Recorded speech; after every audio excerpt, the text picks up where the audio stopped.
मैं राजू सिंह दृष्टि आईएएस के यूट्यूब चैनल प्लेटफॉर्म पर आप सबका स्वागत करता हूं।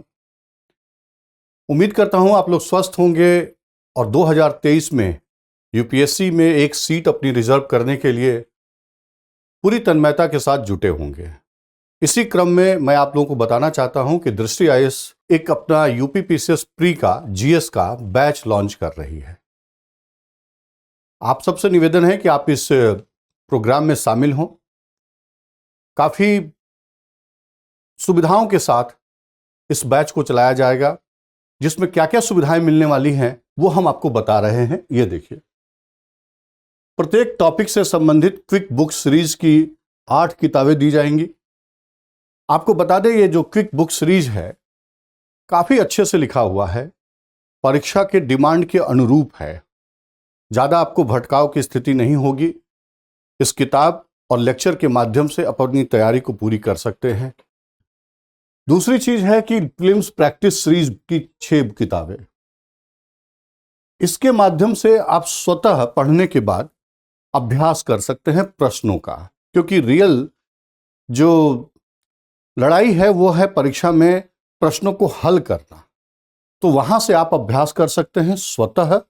और तीसरी चीज है दृष्टि करंट अफेयर्स टुडे, जो प्रत्येक माह आती है, अगले 1 वर्ष तक आपको इसमें दिया जाएगा। और इसके माध्यम से जो भी करंट में घटनाएं घट रही हैं, चाहे इकोनॉमी, पॉलिटी, साइंस में, एनवायरनमेंट में, वो सब आपको वहां से अपडेट करने में मदद मिलेगी। 25 टेस्ट है, ये प्रीलिम्स मॉक टेस्ट है, ऑल इंडिया लेवल पर आयोजित होता है। इसमें भाग लेकर के सबसे बड़ी बात है कि आप अपनी कमियों को जान सकते हैं, आपकी स्ट्रेंथ क्या है उसको पहचान सकते हैं, आपके अंदर एक कॉन्फिडेंस आएगा और उस कॉन्फिडेंस के बल पर ही जो रियल यूपीएससी का एग्जाम होगा वहां पर भय मुक्त होकर आप एग्जाम दे सकते हैं। तो ये सबसे बड़ा फायदा है। ये जूम ऐप के माध्यम से आप अध्यापक गण से प्रत्यक्ष साक्षात्कार कर सकते हैं, वार्ता कर सकते हैं, अपने प्रश्नों का समाधान, कोई राय लेनी है, मशवरा करनी है, वो सब आप कर सकते हैं। दूसरी चीज, जो एकेडमिक टीम है वो आपके शंका का समाधान करती रहेगी। तो ये सारी सुविधाएं हैं और इसके अलावा भी और भी ढेर सारी सुविधाएं आपको मिलने जा रही है।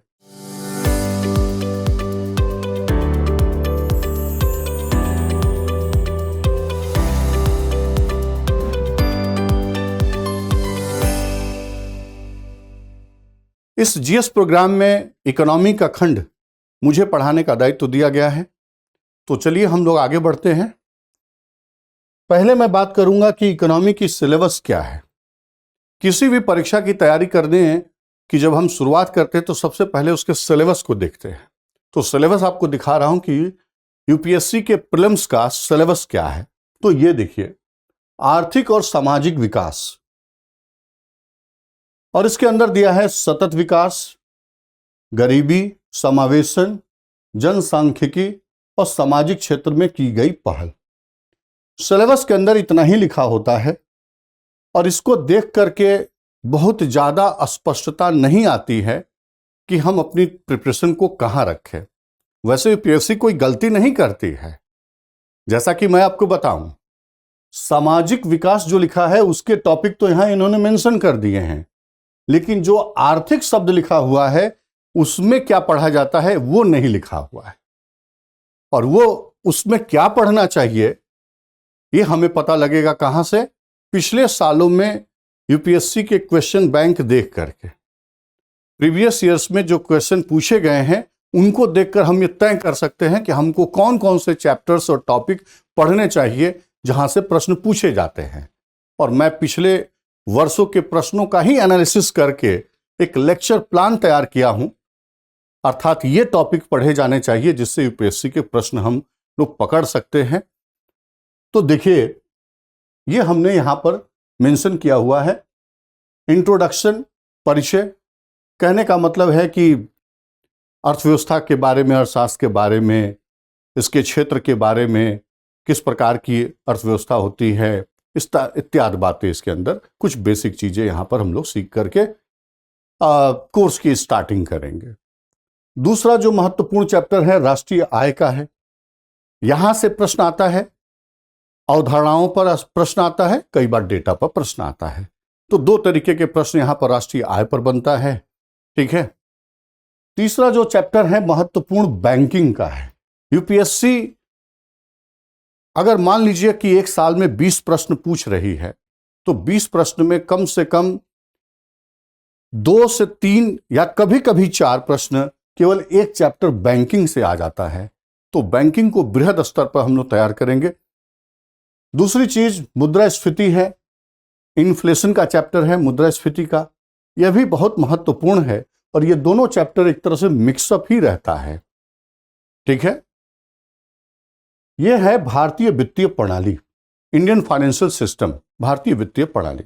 इसके अंदर क्या है, जो आप शेयर मार्केट का चैप्टर समझते हैं, यानी मुद्रा बाजार, पूंजी बाजार, सेंसेक्स, निफ्टी, ठीक है, बॉन्ड, इस तरीके की चीजें इसके अंदर अध्ययन की जाती है और इसको पढ़ करके हम ढेर सारे टर्मिनोलॉजी इकोनॉमी के सीख जाते हैं।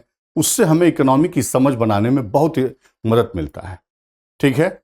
और यहां से प्रश्न भी आता है। आगे है भुगतान संतुलन।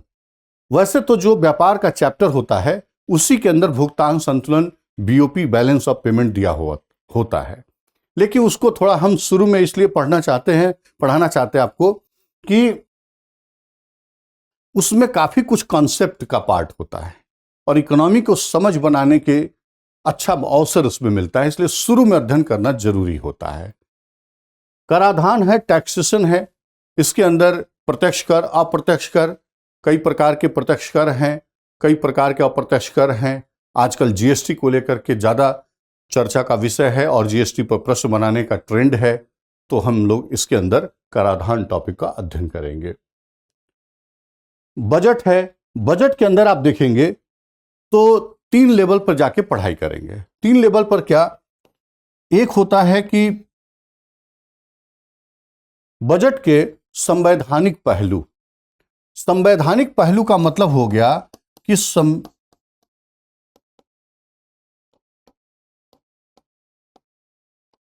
संविधान में बजट से संबंधित क्या प्रावधान है। आप देखिए कि संघ के वित्तीय प्रावधान अनुच्छेद 107 से लेकर के 117 आर्टिकल के अंदर ये बातें सब दी गई होती हैं। यहां से प्रश्न पूछा जाता है, उसको हम पॉलिटी का भी अंश समझते हैं, इकोनॉमी का भी अंश समझते हैं।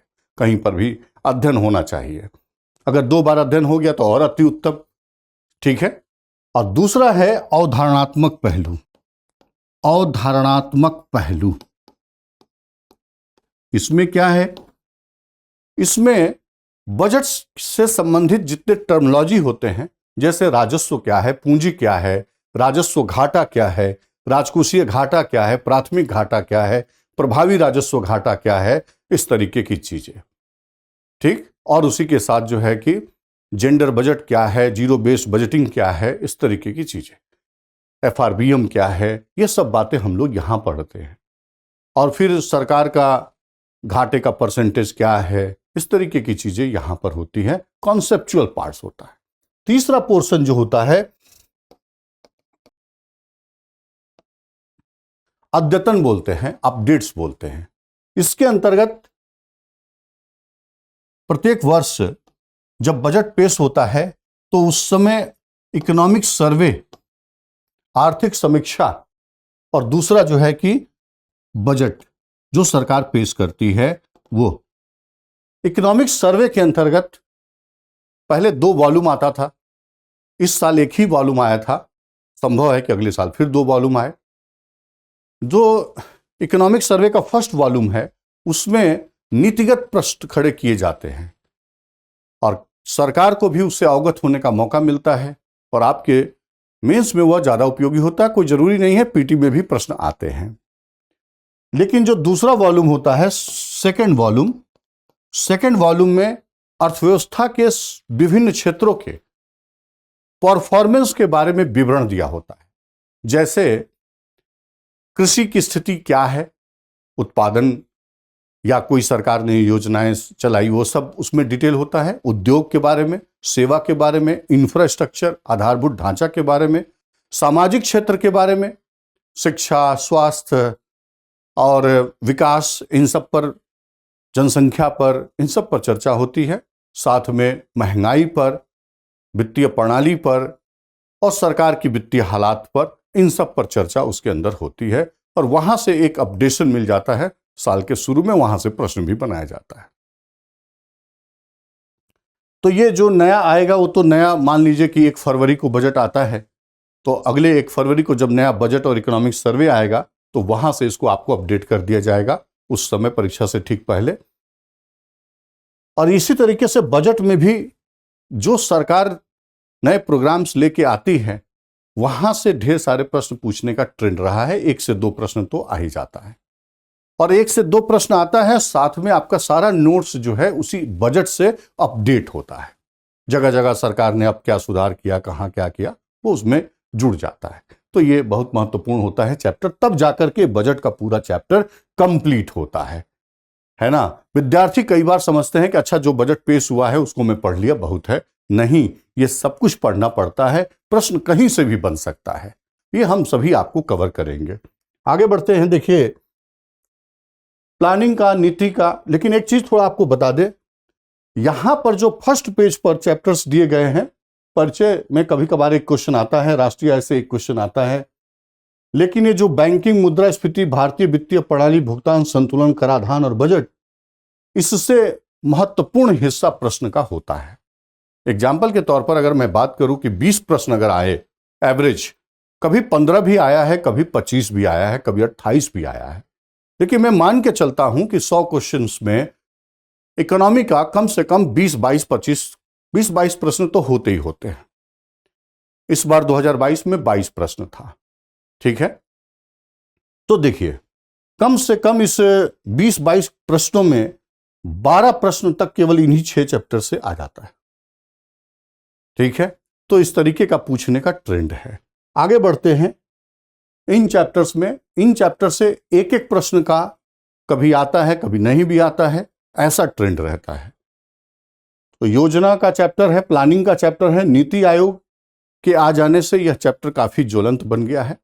यानी हमेशा कुछ न कुछ यहां से प्रश्न बनता है, क्योंकि आप जानते हैं कि नीति आयोग विभिन्न विषयों पर सूचकांक, इंडेक्स लेकर के आती है और वो इंडेक्स से प्रश्न पूछने का ट्रेंड है, या विभिन्न मामलों में सरकार को सजेशन देती है और वो सब चर्चा का विषय रहता है, तो इसलिए वहां से प्रश्न बनता है। तो नीति आयोग इस समय अध्ययन का एक विशेष टॉपिक बना हुआ है।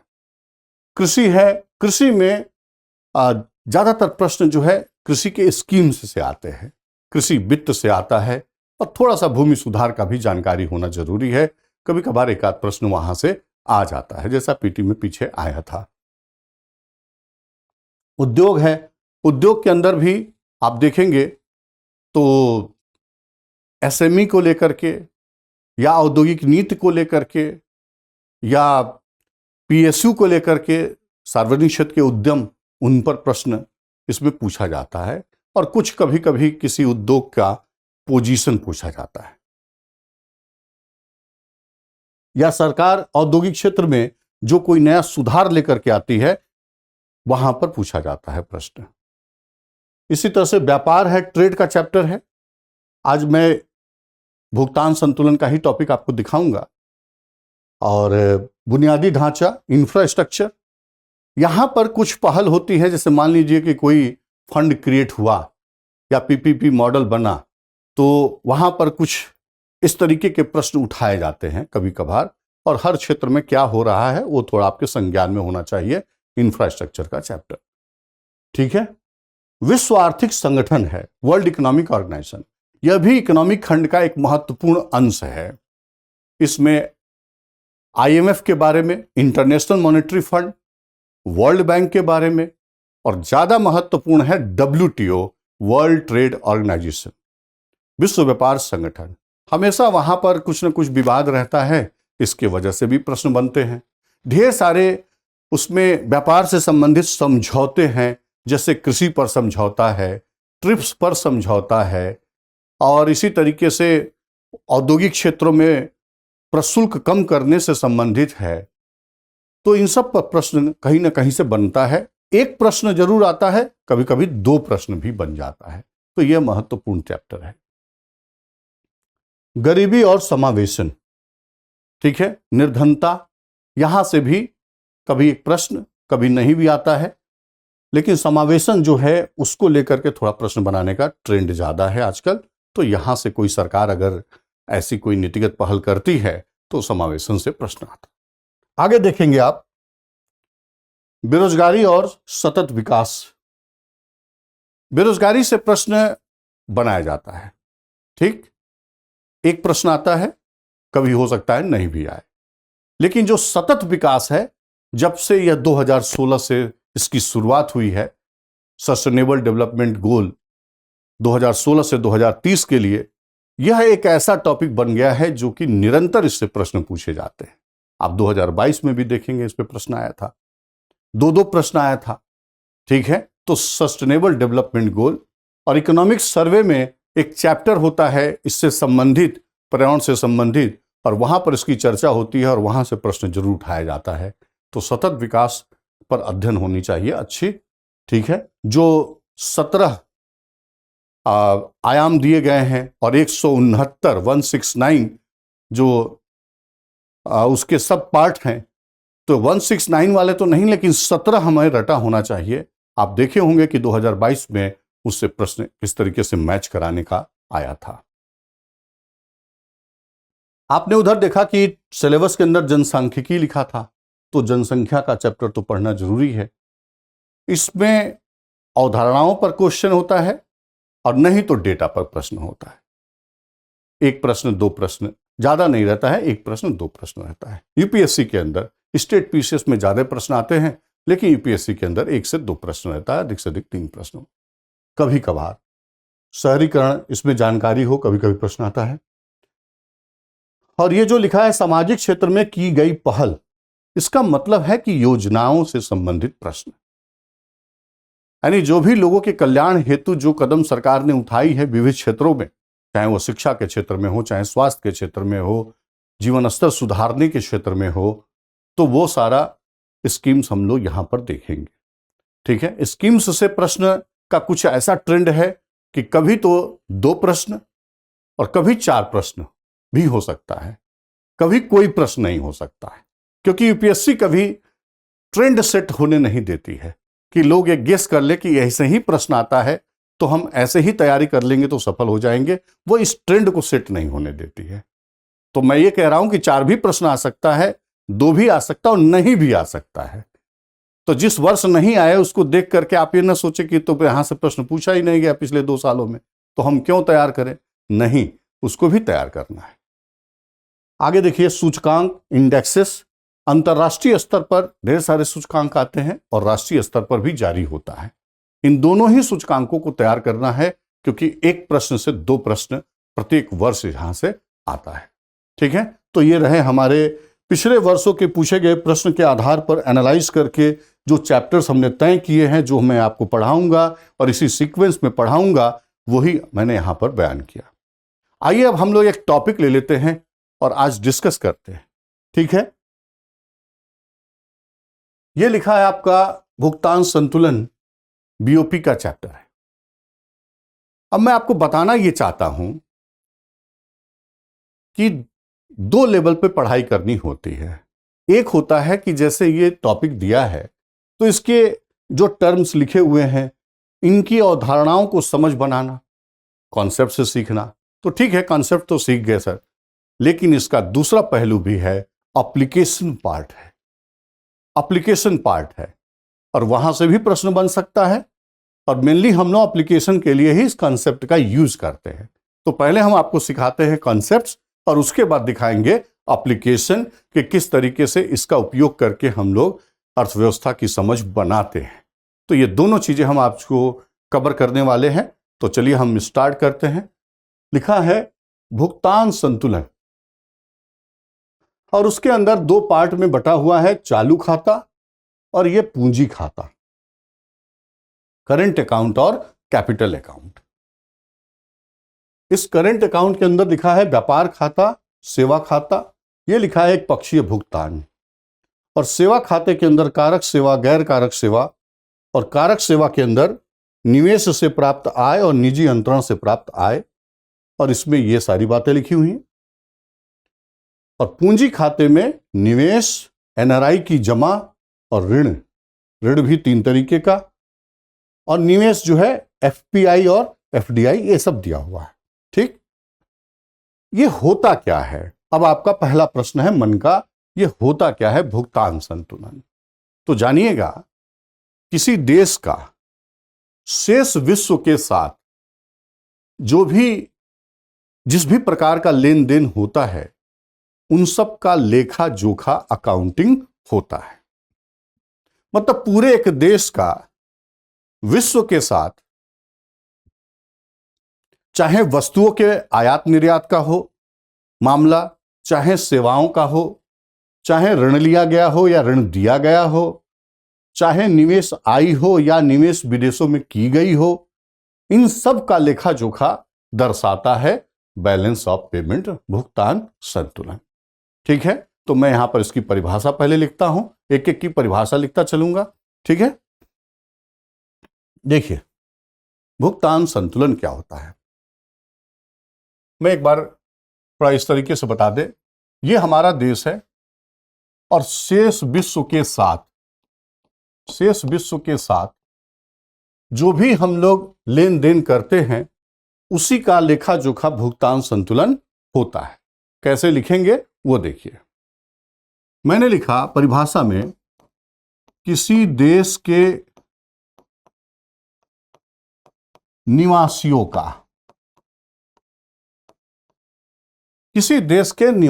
का, यहां सावधानी बरतने की चीज है, निवासियों शब्द लिखा हूं, ना कि मैं नागरिक शब्द लिखा हूं।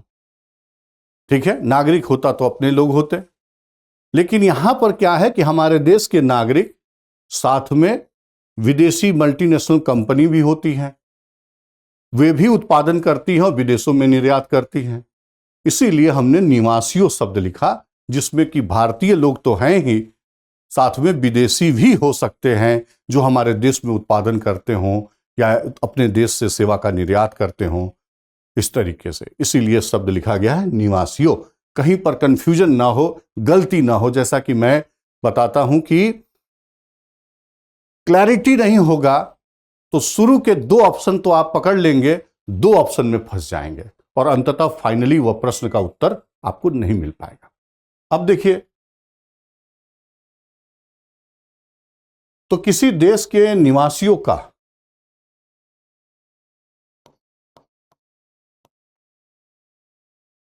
एक वित्त वर्ष का तात्पर्य है 1 अप्रैल से 31 मार्च। वित्त वर्ष क्यों लेते हैं सर? किसी भी चीज का आकलन आप समय के सापेक्ष ही कर पाएंगे। ठीक है, एक निश्चित समय में कितना लेन देन हुआ, इसका विवरण हम लोग खंगालते हैं। तो एक वित्त वर्ष में शेष विश्व के साथ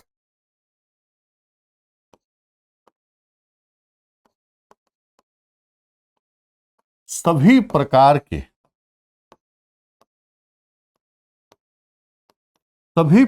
के लेन देन, अकाउंटिंग, लेन देन का सभी प्रकार के लेन देन, क्या मतलब सर? सभी प्रकार क्या है यहां पर? तो आप देखिए, अभी पीछे मैं चार्ट पे ले चल के दिखाऊंगा। वस्तु, सेवा, ऋण और निवेश, ब्रैकेट बंद कर दिया। सभी प्रकार के लेन देन यानी वस्तु, सेवा, ऋण और निवेश का लेखा जोखा होता है,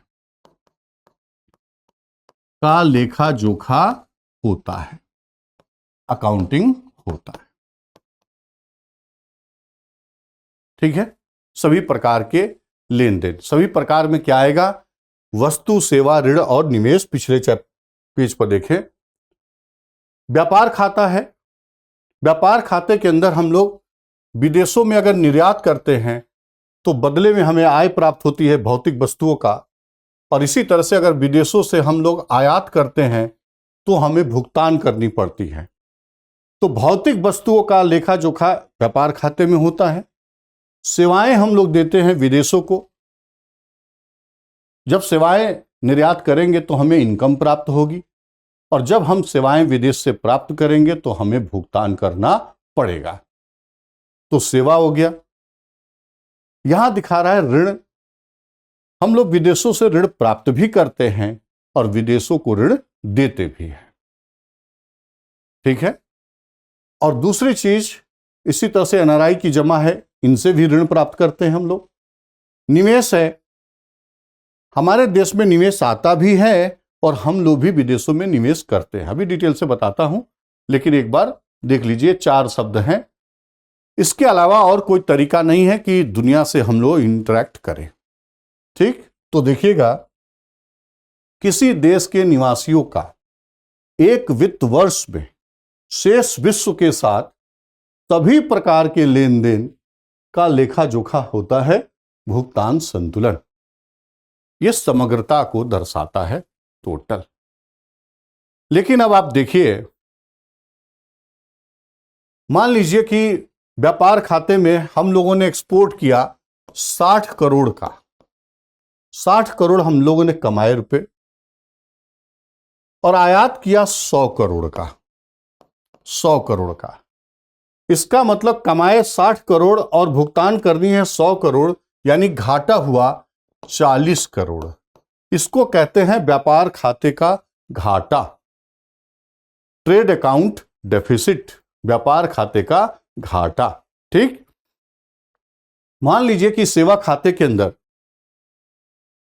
हम लोगों ने विदेशों में निर्यात किया सेवाएं 50 करोड़ के, एग्जाम्पल है जस्ट, और सेवाएं खरीदी 40 करोड़ के। तो इसका मतलब यहां पर होगा प्लस 10 करोड़। तो माइनस 40 करोड़ और प्लस 10 करोड़, अगर इसको पूरे को हम लोग देखेंगे तो ये चालू खाते में दिखेगा माइनस 30 करोड़। इसको चालू खाते का घाटा कहते हैं, अंग्रेजी में CAD बोलते हैं, करंट अकाउंट डेफिसिट। गलती से हिंदी पेपर में कैड लिख दिया जाता है, कैड लिखने का कोई मतलब नहीं है।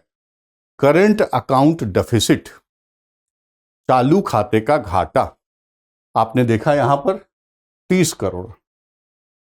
लेकिन ये जो भुगतान संतुलन है, इसकी शर्त है सर, इसकी शर्त है कि हमेशा संतुलित होना चाहिए, बैलेंस होना चाहिए। ठीक। तो यह स्वतः बैलेंस नहीं होता है, इसको बैलेंस करनी पड़ती है। कैसे बैलेंस होगा? अगर मान लीजिए चालू खाते में 30 करोड़ का घाटा है, तो अब हमारे देश की कोशिश होगी कि पूंजी खाते में प्लस 30 क्रिएट हो जाए, प्लस 30 करोड़ बन जाए, यानी विदेशों से निवेश के रूप में आ जाए पैसे। ठीक। मान लीजिए कि 20 करोड़ ही आया, तो चाहिए 30। ऐसे में ऋण के ऊपर जाएंगे और ऋण लेकर के इस स्थिति को मेंटेन करने की कोशिश करेंगे। तो माइनस 20 है, यहां माइनस 30 है, तो 20 अगर निवेश में आ गया तो हम लोग ऋण का सहारा लेकर के इसको संतुलित करते हैं। भुगतान संतुलन को प्रतिकूल होना कब कहेंगे? जब चालू खाते में घाटा। लेकिन इस घाटे की भरपाई बैलेंस करने के लिए किया जाता है पूंजी खाते में। ठीक है। तो हम यहां पर लिख रहे हैं भुगतान संतुलन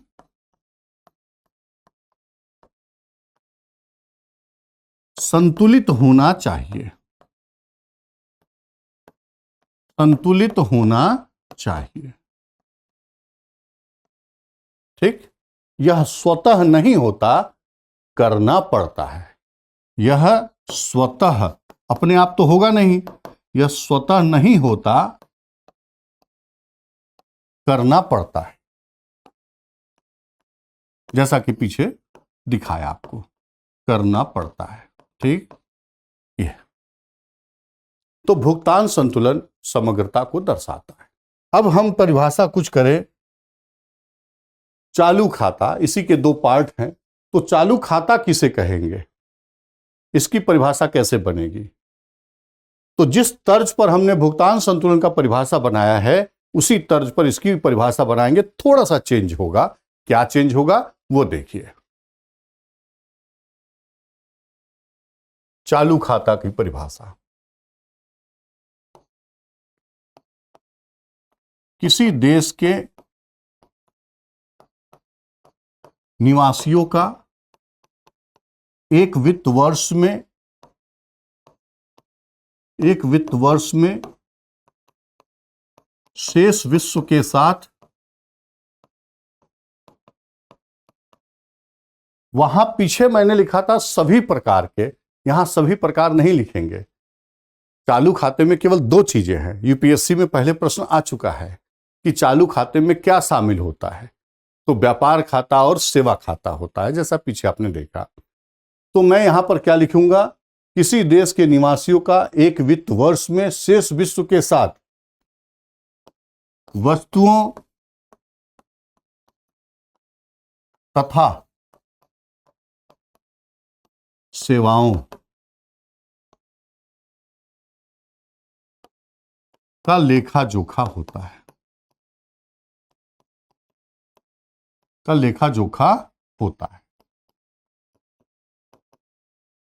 ठीक है। केवल वस्तु और सेवा का लेखा जोखा यानी एक्सपोर्ट और इंपोर्ट दोनों देखे जाते हैं। तो चालू खाता किसी देश के निवासियों का एक वित्त वर्ष में शेष विश्व के साथ वस्तुओं तथा सेवाओं का लेखा जोखा होता है। अब इसी तरीके से अगर हम लोग आगे देखें, पूंजी खाते को परिभाषित करना हो तो इसमें 2 चीजें हैं, ऋण और निवेश। ये भी ऋण ही होता है, एनआरआई की जमा। अभी इसको मैं डिटेल से ही बताता हूं। पूंजी खाता, इसी तरीके से उसी तर्ज पर एक बार अभ्यास हो जाएगा तो सब कुछ आएगा। किसी देश के निवासियों का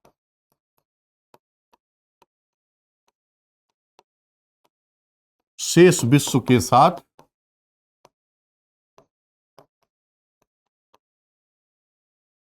ऋण और निवेश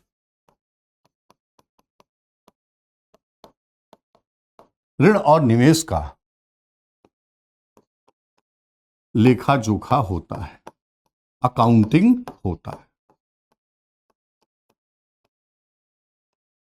यह हुआ आपका पूंजी खाता। किसी देश के निवासियों का शेष विश्व के साथ ऋण और निवेश का लेखा जोखा होता है पूंजी खाता। तो किसको कहते हैं भुगतान संतुलन, किसको कहते हैं चालू खाता करंट अकाउंट, किसको कहते हैं पूंजी खाता कैपिटल अकाउंट। अब क्या सीखने की चीज है वो आइए दिखाता हूं। एक शब्द यहां पर लिखा है एक पक्षीय भुगतान।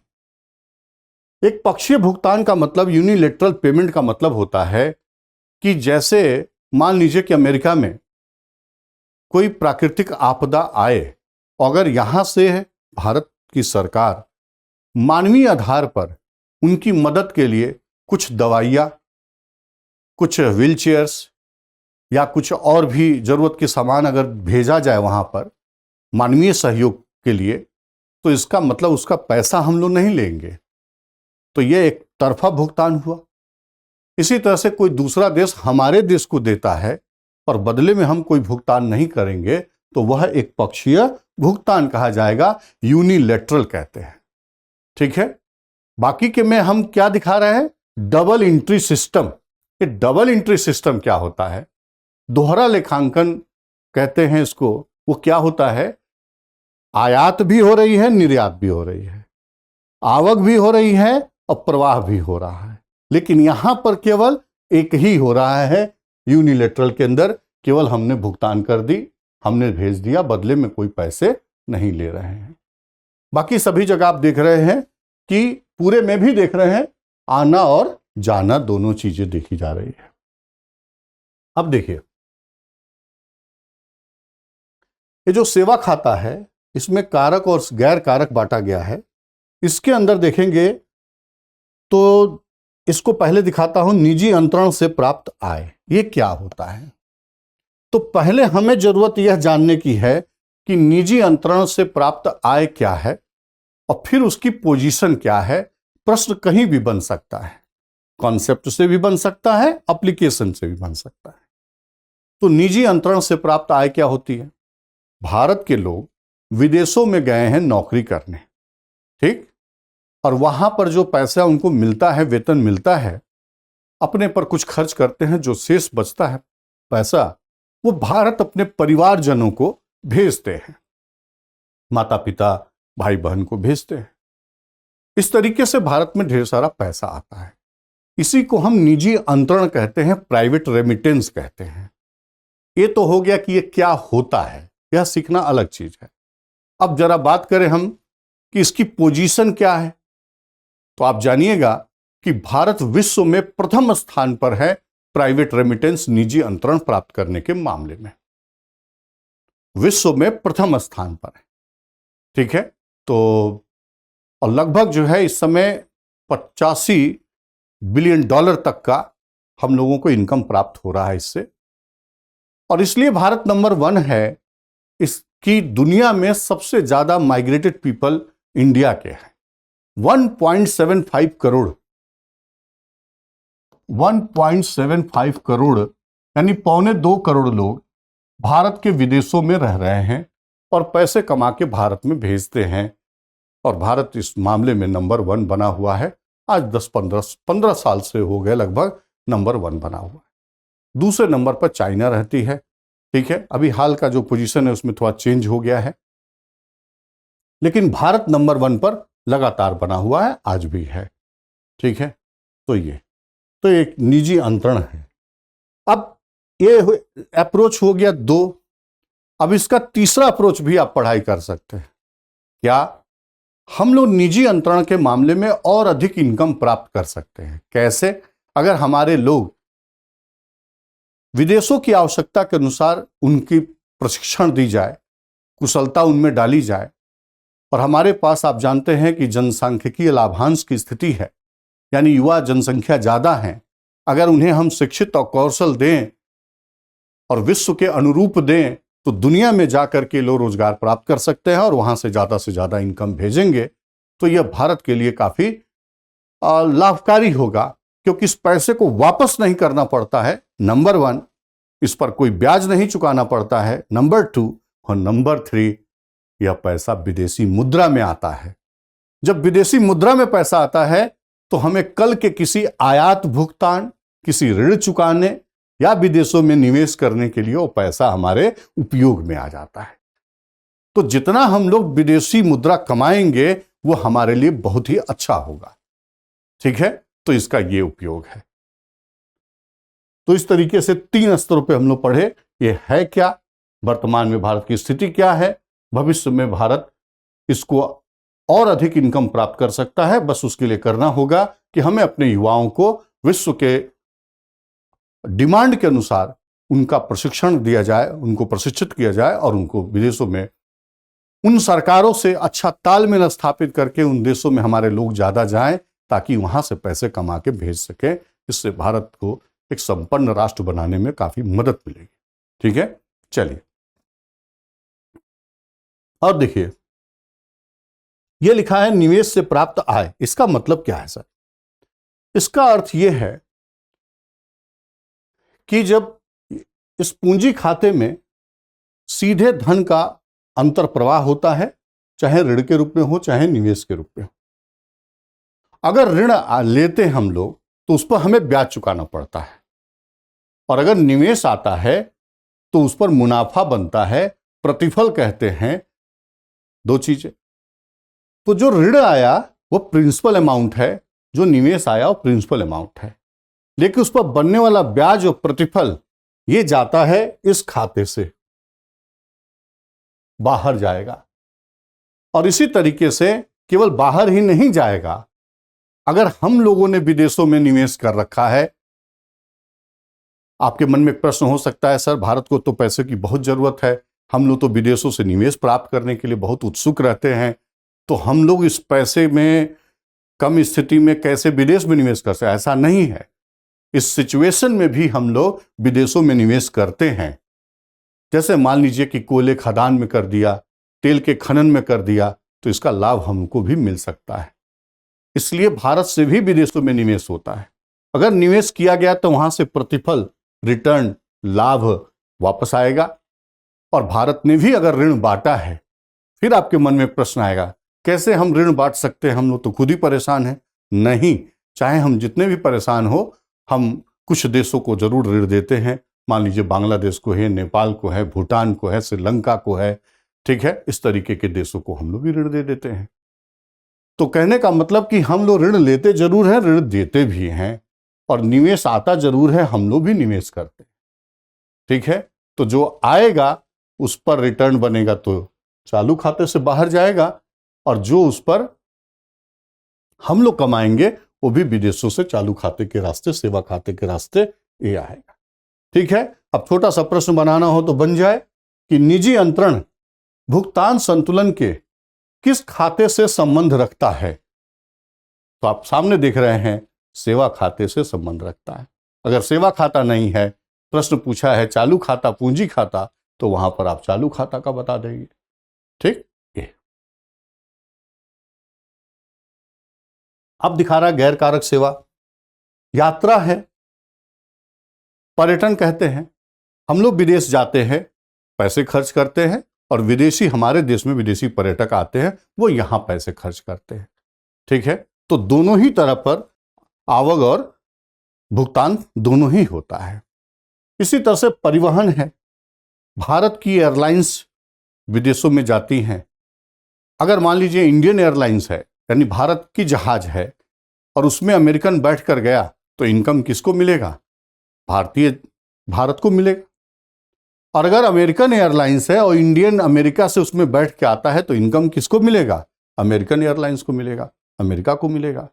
ठीक है, तो दोनों बातें होती हैं, परिवहन और ये पर्यटक कारोबार सेवाएं हैं। बीपीओ बिजनेस कहते हैं, बिजनेस प्रोसेस आउटसोर्सिंग।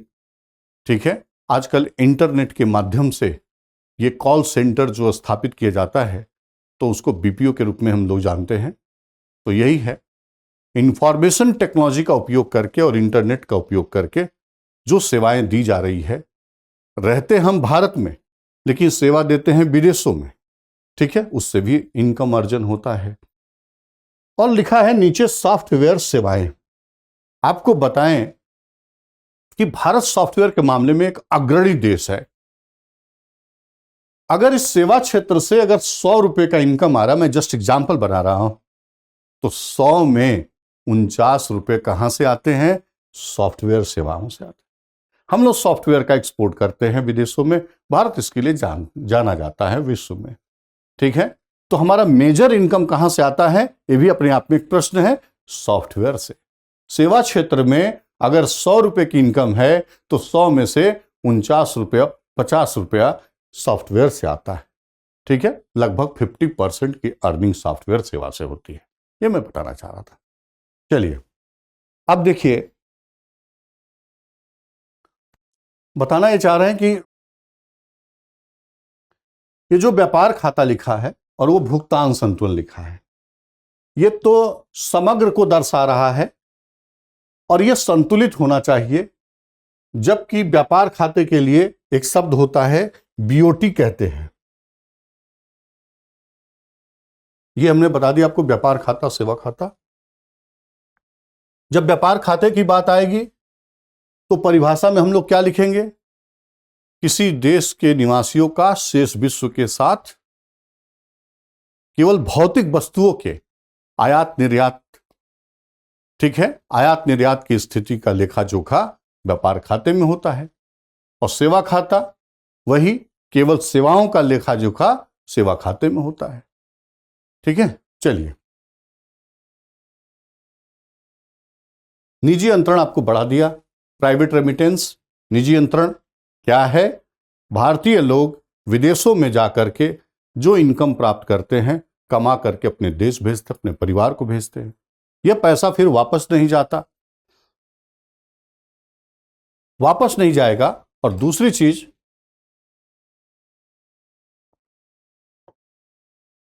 इस पर हमें कोई ब्याज नहीं चुकाना होता है, एक पॉइंट। जो पैसा आता है वो विदेशी मुद्रा में आता है, कल को किसी भुगतान में उपयोग हो सकता है। ठीक है, इससे देश की संपन्नता बढ़ती है। यह पैसा आता है तो विकास तेज होता है। ठीक है,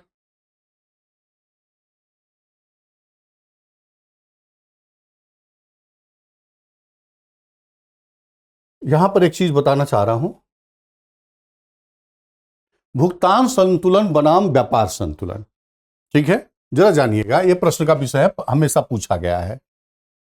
मैं यहां पर लिखता हूं बीओपी और इसको लिखता हूं बीओटी, बैलेंस ऑफ पेमेंट भुगतान संतुलन, बैलेंस ऑफ ट्रेड व्यापार संतुलन।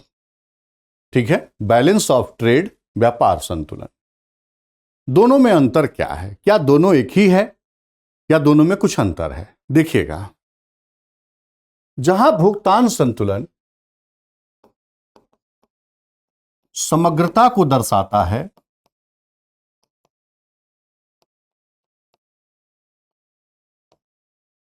समग्रता को दर्शाता है, अर्थात वस्तु, सेवा, ऋण और निवेश, इन सब को पूरा ओवरऑल कंट्री के पोजीशन को दिखाता है। वहीं बैलेंस ऑफ ट्रेड केवल भौतिक वस्तुओं के आयात निर्यात के कारण से जो सिचुएशन पैदा होता है उसको दर्शाता है। तो केवल यह भौतिक वस्तुओं के पोजीशन को दर्शाता है,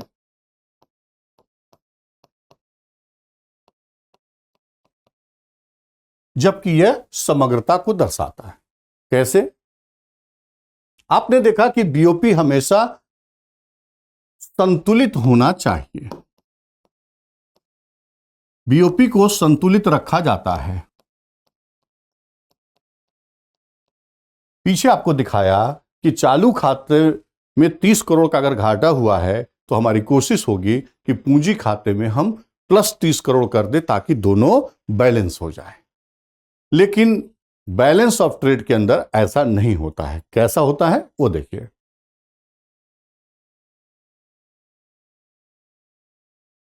यह है निर्यात, एक्सपोर्ट। अगर निर्यात ज्यादा हो और आयात कम हो, निर्यात ज्यादा आयात कम, तो इसका मतलब होगा कि धनात्मक संतुलन।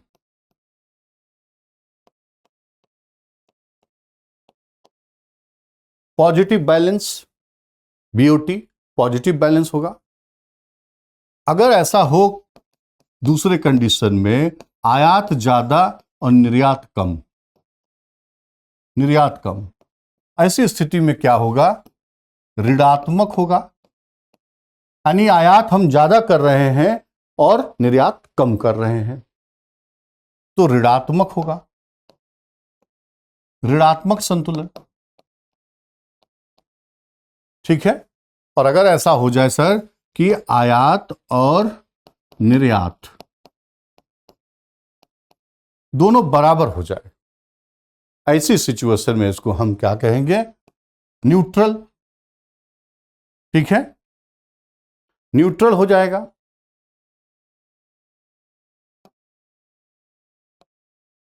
ठीक है, न्यूट्रल बैलेंस हो जाएगा। तो बीओटी इस तरीके से 3 कैटेगरी हो सकती है, जबकि बीओपी को हमेशा बैलेंस रखना पड़ता है।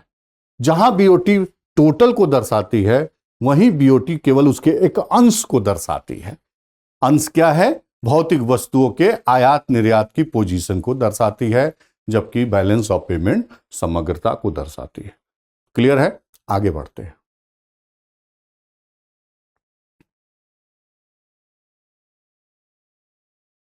अब दिखाना है एफडीआई और एफपीआई। पहले एक बार वहां चलिए तो वहां दिखाते हैं। देखिए, अब हम लोग बात कर रहे हैं पूंजी खाता। इसमें ऋण है, लिखा है वाह्य वाणिज्यिक ऋण, ईसीबी कहते हैं, एक्सटर्नल कमर्शियल बोरोइंग कहते हैं। ईसीबी वाह्य वाणिज्यिक ऋण, ये क्या होता है? भारत की जो कंपनियां हैं, वो चाहे सरकारी कंपनी हो चाहे प्राइवेट कंपनी हो, विदेशी वाणिज्यिक बैंकों से ऋण ले सकती। अब आपका प्रश्न है कि क्यों भारत की कंपनी विदेश से ऋण लेती है जबकि भारत में तो भी बैंक है। उसका कारण यह है, कारण यह है कि विदेशों में जो ऋण मिलेगा डॉलर में मिलेगा, विदेशी मुद्रा में मिलेगा, और दूसरी चीज ब्याज सस्ती है। वो ऋण लेकर जब आते हैं तो रुपए में बदल तो लेते हैं, बट वो जो विदेशी मुद्रा है वो कल हमारे किसी आयात में या किसी ऋण चुकाने में या विदेश में निवेश करने में उपयोग हो सकता है। इसलिए हम लोग विदेशों से ऋण लेने की कोशिश करते हैं ताकि विदेशी मुद्रा का इनफ्लो बढ़े, देश के अंदर विदेशी मुद्रा का इनफ्लो देश में बढ़े। ठीक है, इससे हमारे रुपए का टूटना भी रुक जाता है, इसकी भी कोशिश की जाती है। देखिए, द्विपक्षीय ऋण, दो देशों के बीच जब ऋण का लेन देन होता है तो इसको द्विपक्षीय कहते हैं, बाइलेटरल कहते हैं।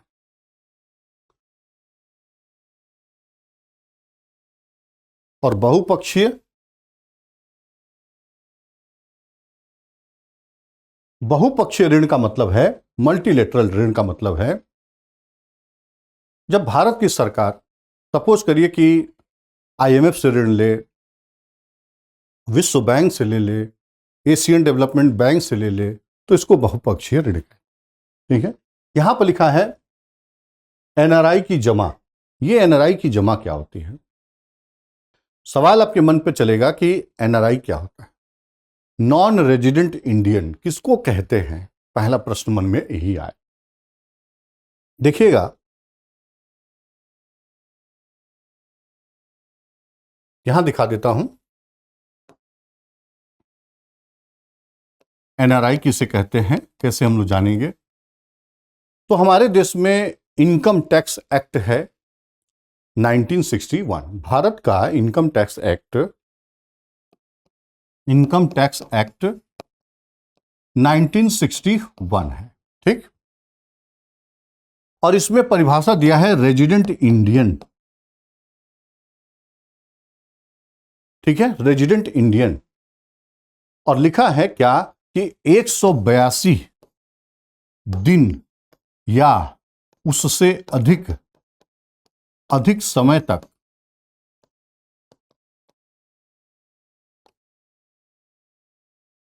यदि कोई व्यक्ति भारत में रहता है तो उसको हम आरआई बोलेंगे, रेजिडेंट इंडियन बोलेंगे। ठीक है, और अगर यदि 183 दिन, उल्टा कर देंगे इसको, 183 दिन या उससे अधिक समय के लिए विदेश में रहता है, तो उसे हम एनआरआई कहेंगे। ठीक है, तो उसे एनआरआई कहेंगे, नॉन रेजिडेंट इंडियन। लेकिन ऐसे लोग भी क्या करते हैं कि भारत के बैंकों के साथ अपना अकाउंट खोल करके पैसा जमा करते हैं। इससे उस पैसे का भारत देश अपने विकास में उपयोग कर सकता है, और उस पर हम लोग ब्याज चुकाते हैं, लेकिन उस पैसे का हम लोग उपयोग कर लेते हैं। एक तरह से वो ऋण ही होता है, लेकिन हमारे लोग भारत देश में खाता खोलकर पैसा जमा करते हैं। इसी को एनआरआई की डिपॉजिट कहते हैं। और एनआरआई किसे कहते हैं? जो 183 दिन या उससे अधिक समय के लिए विदेशों में रहते हो, उसको एनआरआई कहते हैं। अब थोड़ा सा मैं आपको एक चीज स्पष्ट करना चाहूंगा। एक जनरल पढ़ाई क्या होती है? एनआरआई के इनकम पर भारत में टैक्स नहीं लगता, ये जनरल पढ़ाई। विशिष्ट पढ़ाई क्या है? एनआरआई के इनकम पर भी टैक्स लगेगा। कब? जो भारत में उसने आय अर्जित की हो, भारत में आय अर्जित की हो, उस पर भारत में टैक्स लगेगा। लेकिन जो विदेश में अर्जित की हो, विदेश में अर्जित की हो, उस पर नहीं लगेगा। विदेश में अर्जित की हो उस पर नहीं लगेगा, और भारत में अर्जित की हो तो लगेगा। अब आपके मन में थोड़ा दुविधा है, सर एक ही साथ ये दोनों कैसे हो सकता है? वो विदेश में रहेगा तो भारत में आय कैसे अर्जित करेगा? होगा। सपोज करिए कि जब वो भारत में शुरू में था, जब एनआरआई नहीं था और इंडिया में उसने किसी कंपनी का शेयर खरीदा था जिस पर आजकल उसको मुनाफा मिल रहा है, शेयर तो जारी रखा है, तो आमदनी आएगी। हो सकता है कि जब वो भारत में था पहले तो यहां पर कुछ उसके मकान थे, अब वो जाने लगा तो किराए पर दे दिया है, जहां से रेंट आती है, किराया का आमदनी आता हो सकता है कि भारत में कुछ पैसे जमा कर रखे हों बैंकों से, उससे ब्याज मिलता हो। तो कहने का मतलब कि बैंकों का की जमाओं पर ब्याज और जो मकान के रेंट का पैसा है या शेयर से, इक्विटी से जो आमदनी आ रही है, इन सब पर भारत में टैक्स लगेगा। लेकिन अगर वह विदेश में आय अर्जित कर रहा है तो उस पर टैक्स नहीं लगेगा। तो ये क्लैरिटी हुई कि एनआरआई अगर विदेश में आय अर्जित करेगा तो उस पर टैक्स भारत में नहीं लगेगा, लेकिन जो वह भारत में आय अर्जित कर रहा होगा उस पर टैक्स लगेगा। तो एनआरआई क्या होता है, 183 दिन या उससे अधिक समय के लिए विदेश में अगर रह रहा हो तो उसको हम एनआरआई कहते हैं। और भी कंडीशन होते हैं, सिंपल कंडीशन ये है। चलिए अब यहां मैं एक बात बताना चाहता हूं, जो प्रैक्टिकल वाली बात कहा था वो बताना चाहता हूं। भारत में इस समय चालू खाते में ज्यादा घाटा हो रहा है। अगर चालू खाते में, अब प्रैक्टिकल वाली बात कर रहा हूं, अभी तो सिद्धांत हम लोग सीख रहे थे। चालू खाते में अगर ज्यादा घाटा होगा तो इसका क्या असर पड़ेगा, एक पॉइंट। दूसरा पॉइंट, आखिर चालू खाते में घाटा होता ही क्यों सर? इसलिए कि हम लोग, संभव है कि आयात ज्यादा कर रहे हैं वस्तुओं का, आयात ज्यादा कर रहे हैं इन दिनों। आयात ज्यादा कर रहे हो तो ठीक है, यह भी हो सकता है कि जो विदेश से वस्तु हम आयात कर रहे हैं उसका मूल्य बहुत बढ़ गया हो, यह भी एक कारण है। जैसे रसिया के द्वारा यूक्रेन पर हमला करने से कच्चे तेल का रेट बहुत बढ़ गया है और हम लोग कच्चे तेल का व्यापक आयात करते हैं। एक तो तेल आयात करते हैं वो तो ठीक है, लेकिन महंगा हो जाने के नाते भी हमारा आयात बिल काफी बढ़ गया है, एक पॉइंट। दूसरा पॉइंट है कि हम लोग कोयले का भी ज्यादा आयात कर रहे हैं। क्यों? क्योंकि देश में समय से बिजली उत्पादन केंद्रों को कोयले की आपूर्ति नहीं हो पा रही थी, इसलिए हम लोग कोयला आयात कर रहे हैं। क्योंकि विद्युत उत्पादन करना जरूरी है, नहीं तो सारा इकोनॉमी ठप पड़ जाएगा। ऐसे में हम लोग विदेशों से कोयला आयात कर रहे हैं। इन दिनों कोयले का रेट भी बढ़ा हुआ है। दो बातें। तीसरी, सोना का आयात बहुत बढ़ गया, क्योंकि इन समय जो सिचुएशन चल रही है वो क्या है कि लोगों के मन में संशय है कि शेयर बाजार में निवेश करूं, टूट रहा है, कहीं नुकसान हो जाए, तो सुरक्षित निवेश चाहते हैं। और सुरक्षित निवेश सोना को माना जाता है, गोल्ड में निवेश माना जाता है। और यही वजह है कि भारत का इस समय विदेशों से सोना का आयात पिछले वर्ष जस्ट डबल हो गया था। तो जब हम आयात ज्यादा करेंगे और सप्लाई साइड सफर करने की वजह से भी वस्तुएं और महंगी हुई हैं, इन सब कारणों से हमारा आयात बिल काफी बढ़ गया है, लेकिन निर्यात उतना नहीं हो पा रहा है। कारण क्या है कि जो विकसित देश हैं, अमेरिका है, यूरोप है, वहां पर उनकी स्थिति उतनी अच्छी नहीं है, इकोनॉमी उतनी गति से नहीं चल रही है, तो निर्यात हमारा ज्यादा नहीं हो पा रहा है और आयात इन दिनों काफी बढ़ गया है। जिसका नतीजा क्या है? उसका नतीजा है कि हमारे व्यापार खाते का घाटा तो ज्यादा है। वैसे सेवा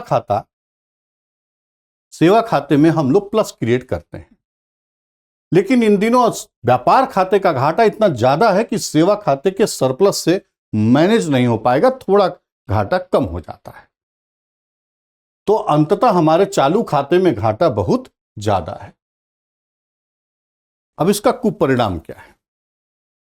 ज्यादा आयात करेंगे, इसका मतलब विदेशी मुद्रा ज्यादा चाहिए, और जब विदेशी मुद्रा ज्यादा चाहिए यानी कि डॉलर ज्यादा चाहिए, तो इसका मतलब है कि जिस चीज की मांग ज्यादा होती है उसका मूल्य चढ़ता है, तो सामने वाले का क्या होगा?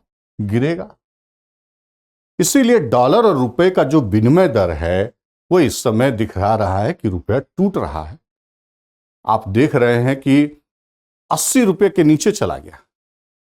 ठीक है, 80 रुपये के नीचे चला गया। आज 82 रुपया 40 पैसे पर चल रहा है आज, अभी इस वक्त।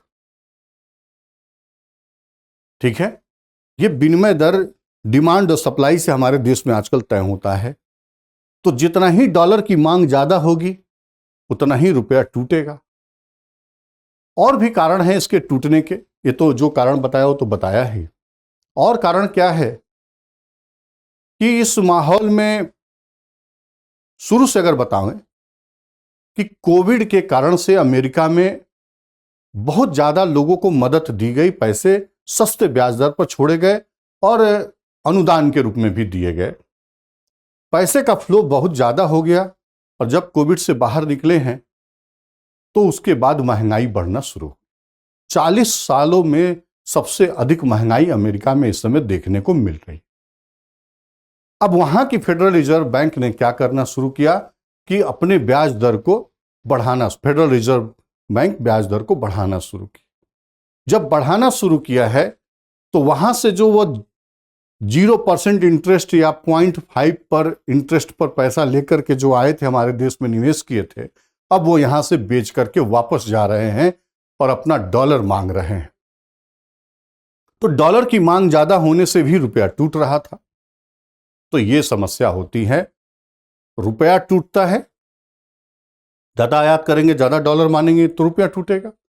ठीक है, तो ये सारा कुछ नुकसान होता है। अब इसको बैलेंस करने के लिए हम लोगों की कोशिश ये है कि यहां का ज्यादा जो घाटा हो रहा है इसको बैलेंस कैसे किया जाए।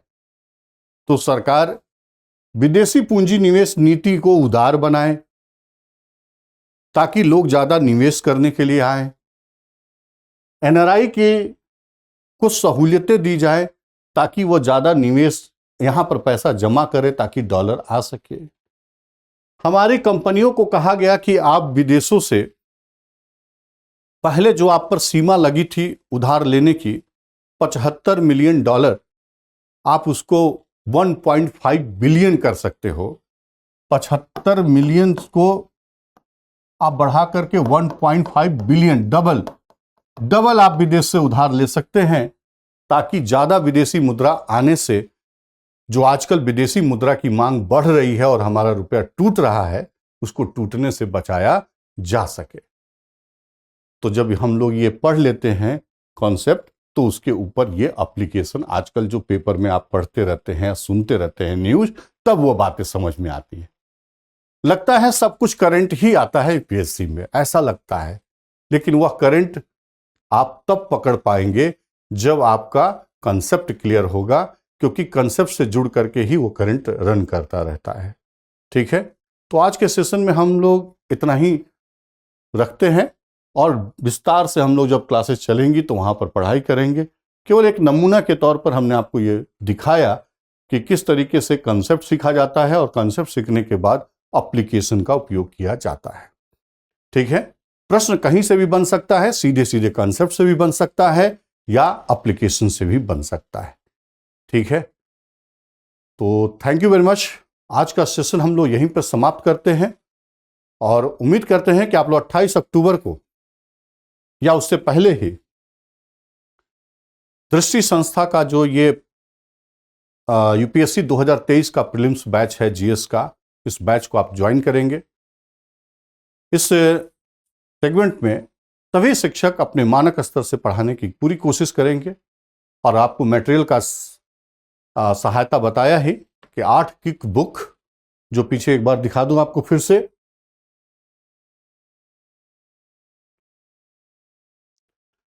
8 किक बुक्स मिलेंगे। ये प्रत्येक बुक्स अपने अपने विषय में बहुत ही मानक स्तर की हैं, पूरे एग्जाम को ध्यान में रख करके रिसर्च करके बनाई गई है। दूसरी चीज, जो टेस्ट सीरीज है 6 बुक्स की मिलेगी जो आप घर में बैठ के अभ्यास करते रहेंगे। और तीसरी बात है, करंट अफेयर्स से भी अपडेटेड रहेंगे।